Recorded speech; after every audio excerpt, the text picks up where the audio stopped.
யாகவே விரதமிருந்து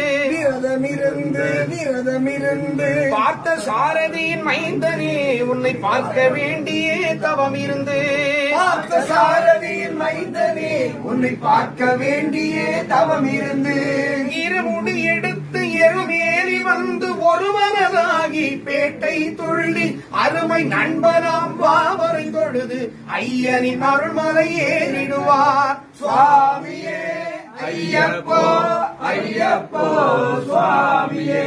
சபரி பீடமே வந்திடுவார், சபரி அன்னையை பணிந்திடுவார்.